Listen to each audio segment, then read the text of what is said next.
My name is Marcus Hale. I am a marine surveyor by trade, a field lead when the budget allows, and a stubborn note-keeper all the time. I grew up in Norfolk, Virginia, shipped out as a deckhand at 19, learned hydrography in community college at nights I barely remember, and collected enough certificates to keep me employable anywhere a hull meets a chart. The company that hired me last spring calls itself Alethea Subsea Logistics. The founder is a former rig superintendent with a lawyer's patience. He sells our services to ports and insurers as clean and boring work. We check cargo hulls for damage, chase lost anchors, map old pipelines, resolve claims without courtroom noise. If a client whispers that something sensitive rests on a seafloor a government cares about, we take the call and never leak the coordinates. That is the promise. We were in the Black Sea because of a container ship that lost more than it admitted. The job site sat off the northern coast of Turkey, west of Sinop, in water so flat some mornings the horizon looked like a polished bar top. The town itself is a tight comma of houses and low hotels perched on a cape.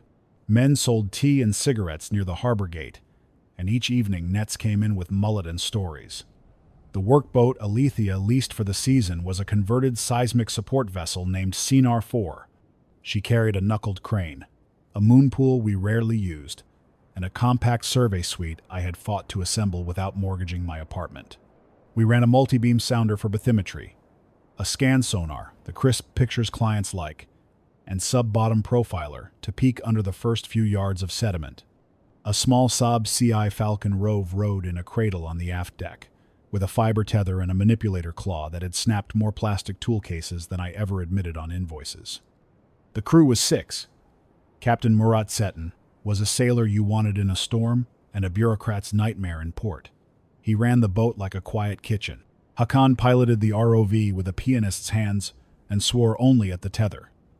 Our geophysicist, Leyla Kaya, came from Ankara by way of a doctoral thesis on sand waves. She packed data like a librarian packs shelves. Dr. Petar Dimitrov, a Bulgarian materials specialist between grants, consulted on wood samples for a maritime archaeology program that kept running short of money. 2 deckhands, Mehmet and Okan, did the heavy lifting and the fast thinking that saves ankles and fingers. I signed the forms and kept the data honest. We had a clear line of work for the first week. The container ship's captain claimed a breakwater collision had dislodged 3 boxes, all empty refrigeration units. An insurance adjuster, based in Istanbul, paid for our scan corridor and included coordinates that looked too tidy. On day 3, the sonar drew a clean rectangle and 2 crushed outlines exactly where the adjuster said. We made our report, marked the grid, and thought we were done. Leyla asked for one more eastward line to square the mosaic, so the image would please whatever manager slid it into a slide deck. Captain Murat indulged her and gave me a cigarette I had no business taking. I was on the aft deck pretending not to smoke when the side scan image shifted into something that was not a container, not a shoal, not a dredge scar. I have stared at enough seabed plots to know how tricks of silt and angle can fool a brain. This did not look like a trick. The object occupied a space longer than a soccer field, oriented northwest to southeast, covered by a gentle layer of sediment that softened every edge. Side scan returned a high backscatter signature along raised longitudinal ridges, with a repeating pattern reminiscent of ribs. The sub-bottom profiler showed a strong reflector about 6 to 8 feet below the interface, then a void, then another reflector, then more voids. It looked like a stack of rooms. The multi-beam gave us the outer relief, and the slope that ran off toward the deeper basin. Depth at the site was 650 feet, about 200 meters. That put the top of the object near the beginning of the Black Sea's permanent anoxic layer, where dissolved oxygen crashes and hydrogen sulfide dominates. Below that line, wood does not rot the way it does elsewhere. Robert Ballard's team documented intact timbers at similar depths near Sinop years ago. Petar repeated that story to anyone who would listen, like a prayer a scientist rarely gets to live. He ran his hand across the screen and said if this was wood, the anoxic water could have kept it for millennia. I did not say the word I felt forming in my mouth. Leyla did not either. We took a breath, then took a second line to be sure the machine had not lied. The second pass gave us even cleaner ribs. The long axis measured roughly 450 feet, give or take splay, with a beam around 70. The flanks rose out of the silt in a gentle shoulder, then fell into what the sub-bottom suggested were internal voids. The forward end, if there was a forward end, had a transverse bulwark shape that reflected stronger than I expected from wood. Petar said the signal could be pitch or resin, something hydrophobic trapped in the grain. The plan that formed was the same plan we use a dozen times a month. We dropped a marker weight, set a slow circle on the autopilot, and rolled the Falcon off the rails. The ROV drops to 600 feet. Always remind me of a dim elevator ride in an old hotel with a humming ballast pump. The screen goes from milk to darkness to slow snow. The tether thrums through the umbilical wheel like a fishing line through calloused fingers. At 500 feet, the oxygen numbers on the CTD tail probe fell. The conductivity ticked up, and the pH trended the way textbooks say it should. We eased in, let the sonar guide the last 30 feet, and feathered thrusters until the camera drank shape. It was wood, not a shipwreck in the classical sense. No carved keel line, no iron fasteners blooming rust, no scattered amphorae, no anchors, no cannons, no ballast stones, no ancient cooking pots nesting in sediment. It was larger in concept and rougher in finish. Imagine a barge built from timbers thick enough to build a barn and then sealed over with darker strips. The outer planking looked wide, joined edge to edge with what appeared to be a caulk line that had darkened to near black. Pitch, Petar whispered in the control van, as if volume could offend the screen. The ribs under the planking ran on a rhythm my eyes recognized even if I had never measured it. The intervals suggested handcraft repeated at scale, not factory spacing. Along the flank, the camera found a pattern like the ghost of a window, then another, then a pair, then four. Every fourth or fifth bay had a sealed panel. No obvious openings survived. The sediment softened all corners. But the geometry was not chance. We flew the length of the object twice and marked a place where a plank had slumped and split. It looked like a chance to peek inside without cutting. Hakan nudged the Falcon's nose over the brake and let the forward camera settle into dark. The first thing that drifted into view was a comb of crossbeams, heavy and hand-hewn. The second was a wall of clay that had cracked, but not collapsed. A seam on that wall shone where the ROV light hit it just right. Resins can shine underwater when the beam arrives, shallow. The beam slid again and found something like a jar fused to wood by time. I do not mean a Greek amphora or something a museum case knows by name. This was squat, with a banded neck and a lip pressed by a hand that did not use a wheel. The jar sat sealed in a clay cradle, and the clay ran right up the beam behind it, then down, repeating. We were not looking at a ship built to perform well under sail. We were looking at a container, more building than vessel, reinforced with rooms that held things that did not want to move. Layla did not smile or breathe loudly. She measured on the screen with her fingertip, calculated the jar size in her head, and then, when the ROV light caught a smear of black where the clay had been troweled, said the word I had kept down. Pitch. We recorded 6 hours that first day and slept badly inside the 6 berths Sinar 4 offered.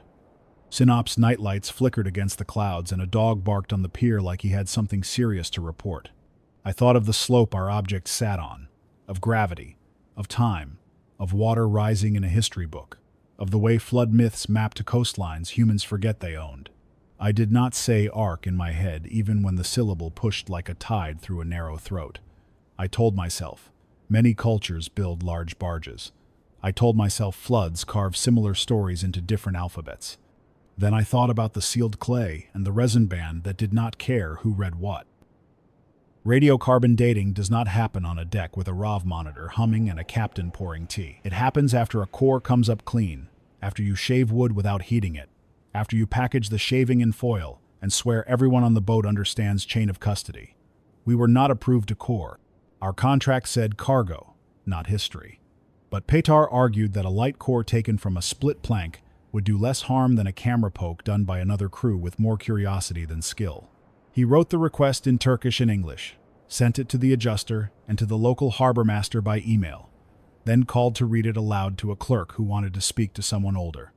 Permission would take time, so we planned a second dive, one that would not touch anything, and I called Alethia's founder on a connection that popped.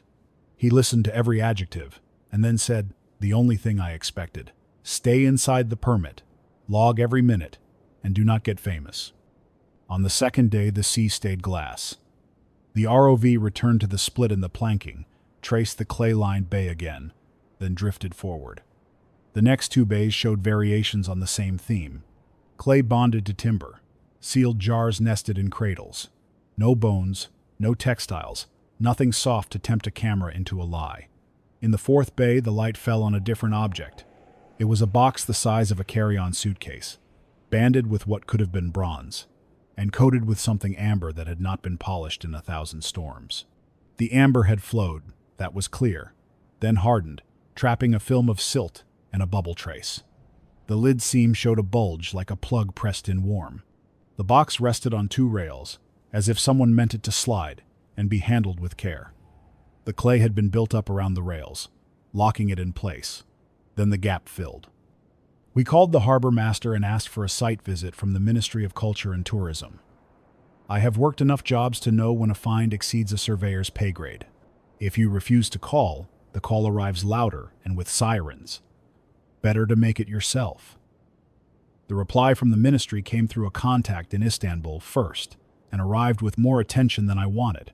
A retired admiral named Arslan called the captain and asked that we hold position and fly the Turkish flag from the stern.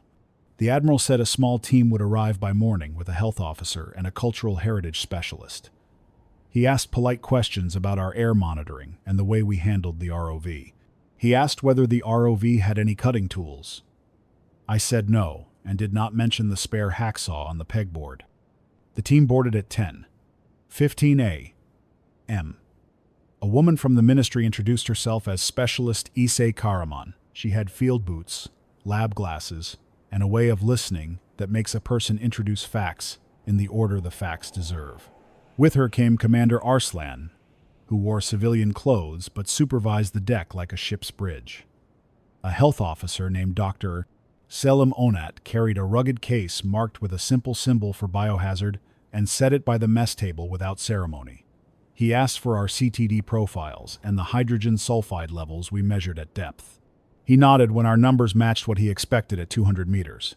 He asked what we planned to touch. I said nothing unless the ministry told me otherwise. He looked at Ise, and Ise looked at the sea. Then Ise asked if she could watch the ROV feed from the control van. The third dive is the one that still plays in my head when a hotel room goes quiet. The Falcon slid into the gap again, turned its light up one notch, and held the amber box steady in frame. EC leaned toward the screen like a diver toward the last step of a ladder.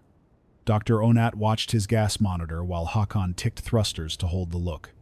Pitar pointed to the banding that could have been bronze and muttered about copper salt halos and corrosion that should have eaten more than it did. We did not touch it. We did not pry anything loose. We watched the light trace the lid, seam, and the plug. We measured twice against the LiDAR overlay, and then again to be sure we had not lied to ourselves. We mapped 4 bays forward, then backed out and scanned along the beam to stare at the ribs. After the dive, EC asked to see our logs and our storage crates. She checked seals and clips and labels like a person who had watched other crews cut corners and bury ethics under a tide chart. When she found nothing out of place, she gave me a thin smile that felt like oxygen. Then she asked the question that pushed our day toward the part that never feels procedural.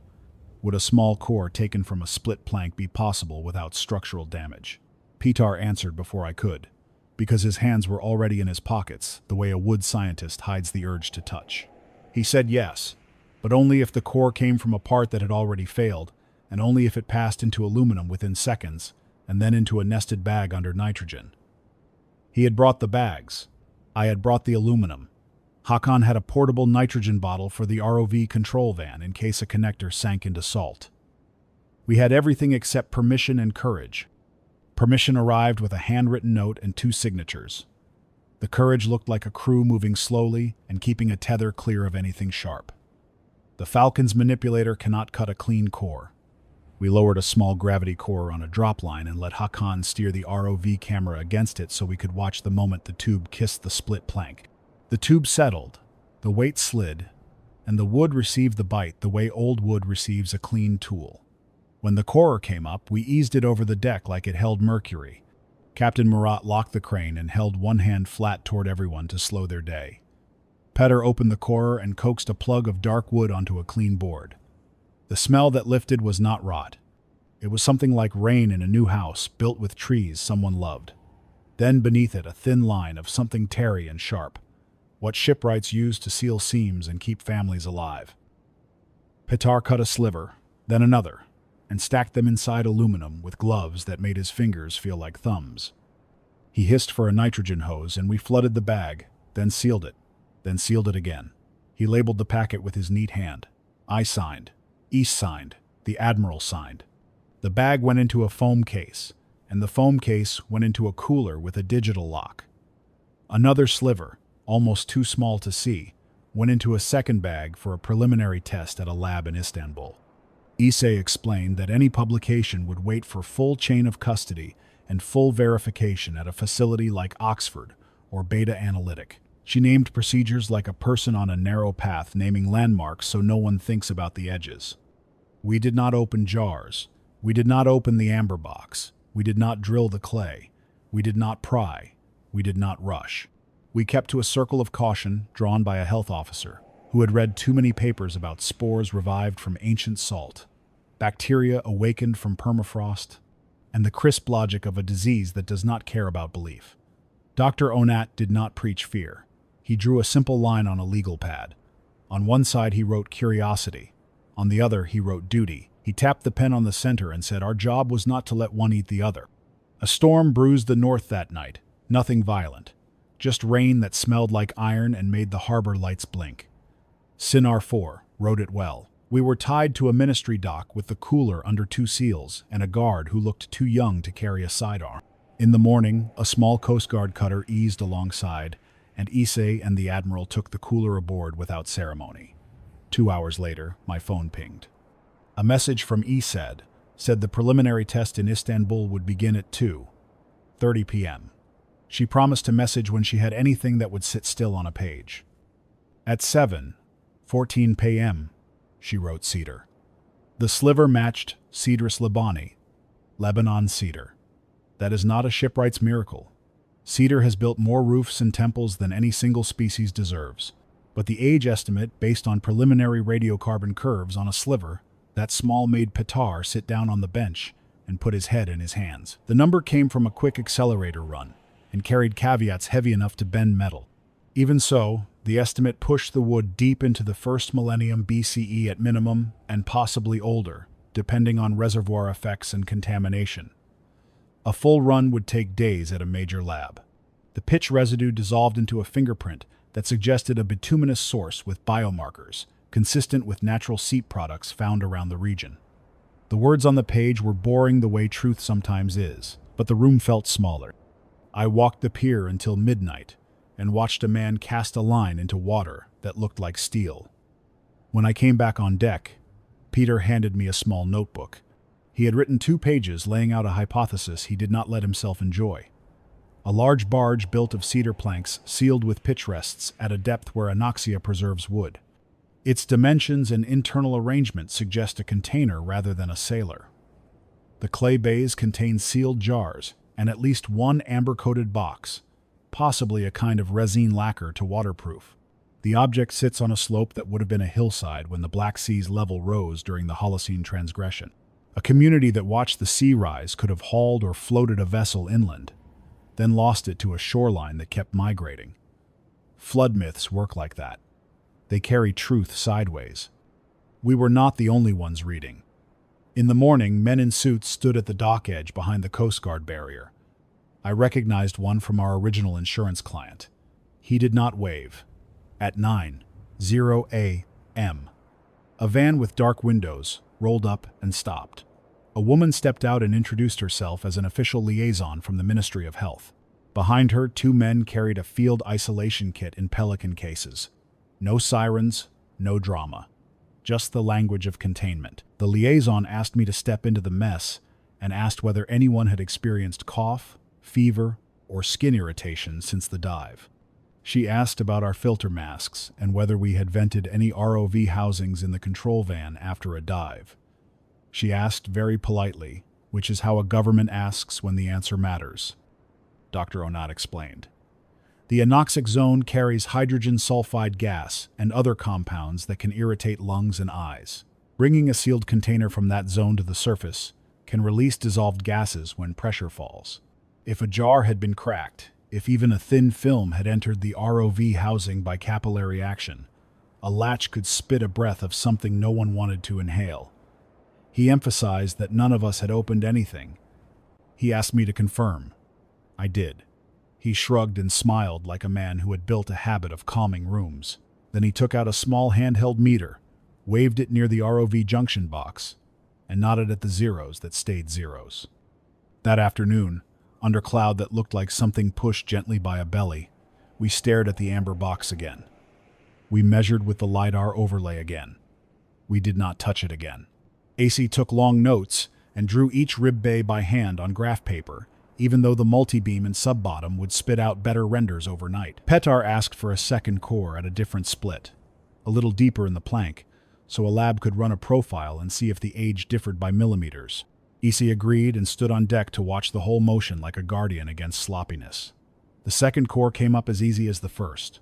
Petar performed the same dance with aluminum, nitrogen, and labels. The cooler swallowed the packets like a trick. The Admiral held his phone but did not make calls. The thing that changed everything happened because someone else moved faster than we did.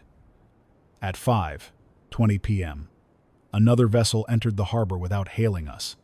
It was not a Navy boat or a Coast Guard cutter. It was a private research ship under Turkish flag, with a spotless deck and a banner on the railing advertising a collaboration between a defense agency and a national university. A crane arm stood rigged for a heavy lift. The lines were already set to drop a larger ROV than ours. The liaison from the Ministry of Health watched the crew step like dancers toward a job someone had rehearsed. She whispered into her phone and frowned, then smiled. If you want to understand what power looks like on the water, watch who frowns and then smiles. The Admiral came aboard Sonar 4 and spoke with Captain Murat for 10 minutes. When he left, Murat looked at me and said we were to stand down and surrender our geodetic coordinates to the incoming team. We were also to supply our CTD profiles and bathymetry tiles as a courtesy, and to sign a non-disclosure that stretched in sentences long enough to make a lawyer fall asleep. We could remain on station and observe from a distance of 5 cables. We could not fly our ROV without permission. The Admiral thanked us for our care and said this was now a matter of national heritage and public safety. He said it with kindness. He said it like a man who had practiced the line in a mirror. I could have shouted. It would not have turned the wheel. Instead, I printed our best tiles, wrote a note about the split planks in the amber box, and handed the packet to SA because she had walked the deck with us. She took it, held my eye a moment longer than courtesy requires, and then tucked the paper into a dry bag. The larger ROV went over the side at 7:02 p.m., a bright machine with paired manipulators, high lumen lights, and a set of tools bolted to a rack that looked like a dentist's gift basket for the sea. Their tether slipped into water like an eel. Their monitors bloomed on their deck in a wall that made our control van look like a garage. We watched from 5 cables, our own monitor off, our own tether secured like a pet that would bolt if someone left a gate open. The sea will not rush just because a best-in-class vehicle points at a tomb. The first hour of their dive was as slow as our first hour. They located the split plank. They traced the clay cradle. Then the rare thing happened that gets men paid and ruins the people who love them. A tool clicked. A flathead slid under the amber lip. The manipulator nudged and then eased. The amber lid shifted with the obscene elegance of something kept supple by chemistry no one intended to last this long. The lid tilted. The box breathed. No gas hissed in a movie way. Nothing dramatic happened for 30 seconds. Then a fog, pale as heat and darker than air, left the box and moved toward the ROV lens. If the camera had not been so close, it would have looked like a trick of light and silt. The cloud was small, coherent, and moved like a thing heavier than air, but not heavy enough to settle. Hakan swore under his breath on our dark control station, even though he could not fly the machine. On the other ship, the pilot backed the ROV and the manipulator stilled. The fog drifted up on the feed like a thought that had found a crack. Then the amber lid slid another inch, and the fog thickened. We did not cheer or hiss. The liaison from health spoke quietly into her phone. Dr. Onat stood perfectly still and watched the monitors with his head turned just slightly to favor one eye. Etz held her breath. In that moment, I understood that this was not a treasure show. This was a clean room mistake made 100 fathoms down. A minute later, the admiral ordered both boats to increase the distance to the site by another 5 cables and to stop all deck work. A second cutter entered the harbor and took station near the mouth. Radios stayed unexcited. The air itself felt organized. 2 hours later, the other ship recovered the ROV. Their crew moved with purpose and used a long lance to rinse the vehicle with fresh water inside a clear plastic enclosure that looked like a greenhouse. A technician in a hood taped the seams and a portable scrubber hummed like a loud refrigerator. None of this is standard for a deep-water archaeology dive. All of it is standard for a lab that expects to handle air and water from places where life organizes itself differently. I know enough about hydrogen sulfide to blame it first for any fog that leaves a box like that. H2S comes out of solution when pressure drops, and it does nasty work with mucous membranes. But I also know that a discipline grows up around maybes. Maybe spores hide in salt. Maybe a virus sits dormant in a clay crack. Maybe bacteria wrapped in resin wake and shrug off time in a way no one predicted. A health officer must govern with maybes. The next morning, we were asked to bring Sonar 4 alongside the research vessel. Commander Arslan boarded with 2 unfamiliar men who wore ID badges, but no uniforms. He thanked us for our assistance and returned a printed copy of our non-disclosure, with an additional clause that forbade independent publication of our sonar images for 1 year. He said the ministry would attribute the discovery jointly to all parties involved, including our company, in due time. He said full analysis would take weeks. He said the preliminary dating from Istanbul was promising, but not the end of the story. He did not mention the amber box. He did not mention the fog. He asked if any member of our crew felt unwell. We said no. He handed me a small envelope and said it contained an official acknowledgement of our assistance. When I opened it later, it contained a simple typed thank you and a hotline number to call if anyone developed symptoms we both knew would be vague. Back aboard Sonar 4, Captain Murat brewed tea as a tactic. Tea gives hands something to do. Hakan wiped down the ROV for the 4th time. Mehmet and Okan coiled lines that did not need more coiling. Layla opened her laptop and began to back up our logs for the 3rd time. Petter stood by the rail and stared at Synop like a man rehearsing a confession to a town that did not ask for it. I took my notebook into the mess and wrote what happened as plainly as I could in case plainness looked like a lifeline later. Dates, times, GPS fixes, equipment settings, names, and the few adjectives that served only to trap memory in a net. At 4:0 p.m. that day, an email arrived from EC with 3 short sentences. The wood is cedar. The pitch is bitumen. The microanalysis hinted at pollen trapped in the resin that does not match local modern distributions. A longer report would follow under embargo.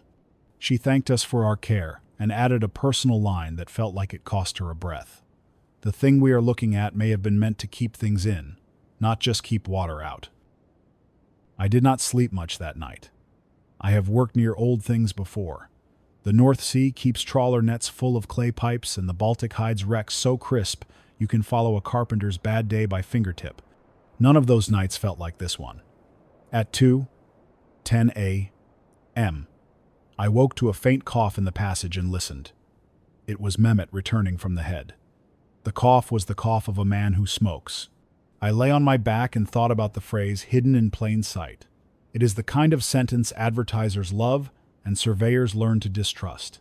Nothing in this work is plain to the untrained eye. Everything is plain when you stare at it long enough. 3 days later, we were cleared to run a bathymetry grid on a different corridor east of the site, while the research ship did deeper work with a heavier vehicle. We saw their deck less and heard nothing through channels we had access to. A helicopter came and went once. That is not a common sight in Sinop.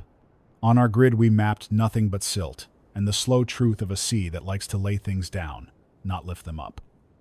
We planned to demobilize by the weekend. I prepared to hand off drives in duplicate and to sign a final sheet that would make us part of a footnote someone would argue about in an office with better chairs. On our last morning, SA visited without the Admiral. She stood on our deck under a weak sun and watched a cormorant dive. Then she asked me to walk with her to the bow, out of earshot. She spoke quietly and chose each word like it might fall through a gap. The box was not fully opened after the fog incident. The other team resealed it with fresh resin inside a flooded sleeve they had brought for that purpose. The small opening allowed light on something that looked like a bundle of wrapped reeds inside a wooden frame. Not a book, not exactly. More like a series of thin panels, glued from plant and coated with a varnish. On the underside of the lid was a faint mark that could be a maker's sign pressed into warm resin by a tool carved with a simple image. She described it. It sounded like two animal tracks facing each other over a line. She did not say what anyone wanted it to be. She did not need to. She also told me about two divers who had felt unwell the night of the fog. The way a long day followed by a bad meal can make a person feel off. They were monitored and recovered by morning. Blood work, she said, showed nothing dramatic. Lung scans showed nothing you could print. The hydrogen sulfide explanation fit their symptoms. But the ministry wanted to proceed as if a non-zero risk of something else existed, until the box and its air could be studied in a proper lab. The box was en route under a protocol she had never seen used on a maritime artifact. She did not know where that lab was. She did not pretend otherwise. I asked a question I had not meant to ask aloud. Why sink a thing like that?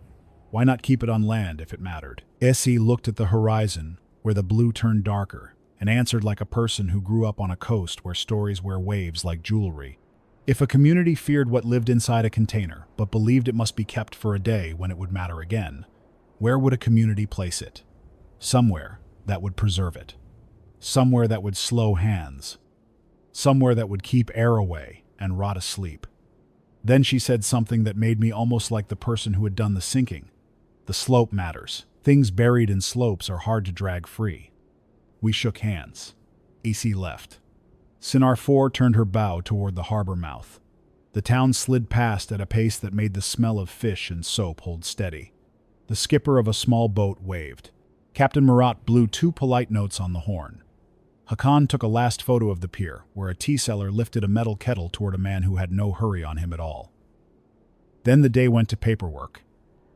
I flew out of Samsun 2 days later with a carry-on full of notes I had printed for myself in case a drive failed in a drawer. In Istanbul, I sat at a gate that smelled like coffee and watched the Bosphorus hold a line of tankers so neat it looked drawn. I wrote in my notebook about men and women I trusted more today than I had the week before. I wrote how the admiral had been as fair as a man in his position could be. I wrote how a health officer had made me think about breath differently. I wrote that our find would belong to a nation whether or not the nation said the word I refused to say on deck. I wrote that the thing we had found had been built to preserve and to prevent. I wrote that the two purposes were not enemies. Back in Norfolk, I spent 3 weeks doing work so ordinary it felt like therapy. I scanned a ferry ramp in the Elizabeth River, mapped shoaling in a marina where a man had grounded a yacht he swore he never took out at low tide, and chased an anchor some charter captain could not find because it had buried itself like a turtle. In the evenings I ran and slept and refused to look up articles about ancient barges or biblical timber. I deleted an email draft to a friend at Beta Analytic 3 times. Aletheia paid me on time. The founder sent a short note that contained no adjectives. The only spicy line said our little company had not embarrassed itself. 5 weeks after sign-up, a travel envelope arrived with no return address. I recognized. Inside was a printed report, stamped confidential, that summarized what any sober person would expect, a preliminary laboratory report to say. The cedar was old. The pitch came from a bituminous source, not readily traced to one field. Microfossils trapped in resin suggested a plant community consistent with the South Black Sea region long before the shoreline took its present shape. The amber coating was a resin lacquer blend with components similar to natural resins, still sold in markets if one knows the right stall. Air captured from the small initial opening held elevated hydrogen sulfide and traces of ancient VOCs that off-gas from wood and plant matter when sealed a very long time. No pathogens were isolated from the captured air in that first test. Care would continue. The report did not mention the maker's mark or the reed panels. That part Issei had given me will not leave my head. I will say something here that I did not say on a survey deck. I am not a theologian. I believe in good work, clean joins, and the way a well-set line can pull a boat around a hazard without anyone on board knowing a hazard was there. But I have spent enough time at sea to know that stories change under weather, and the ones that last are the ones that hold some cargo of truth. People tell flood stories in every language because water climbs staircases and does not knock. People build large wooden containers because wood is what a coastline gives a pair of hands. Pitch keeps water out. Clay holds something still. A slope keeps thieves humble. Sealed jars are the way a household tells itself the future will want what the present guards. I stood on a deck above a thing that carried all of that, in a sea that keeps secrets better than courts do, on a coast where an old community could have watched a line of blue crawl uphill and decided to do something besides stand and count. The last note I will make is practical. Alethea keeps hard drives locked in a safe that could survive a small kitchen fire. On one of those drives sits a raster of our side scan mosaic and a list of geodetic pins that do not show up on casual maps. I visit that safe some days to calibrate the little compass in my sternum. I check dates on the log and remind myself what we did not do, what we did do, and what we handed to men and women whose jobs bring them more pressure than the sea ever will. I tell myself that if the ministry ever decides to publish, our work will find its page. If it does not, my notes will still say what I saw, with the caution any first person owes a story that is larger than one shore. I know what a tidy ending would look like. It would include a name for the mark in the resin and a translation of a script that no one is sure exists. It would include a statement from a government office and a photo of a crate rolling into a museum below the gaze of visitors. I cannot give you that. What I can give you is clean sequence and the feeling that hung over a deck in a small harbor the color of steel. Men and women stood around a table and signed bags in triplicate while a crane turned against a low sky. A field officer tapped a pen between two words on a page and made clear what our duty required. A pilot with light hands moved a camera toward a box that should not have moved, and a fog lifted in a place almost no one ever breathes. We did careful work in a place that rewards careless people with nothing. We found something that made a flood story feel less like a bedtime warning and more like an engineering document. Hidden in plain sight is a phrase I do not trust. What we found was hidden in physics and salt, in the way resin holds pollen, in the way cedar keeps a smell for 1,000 years, in the way a slope resists the promise of an easy theft. When I close my eyes, I still see the crossbeams under the split plank, and the clay pressed up and smoothed by hands that had no idea a camera would arrive. I still hear the quiet in the control van when the amber lifted and a breath that had no right to be there reached for light. I still taste tea brewed strong on a stove that leaned a little when the swell pushed from the north. I can still list every serial number on the gear we used as if a border agent might test me.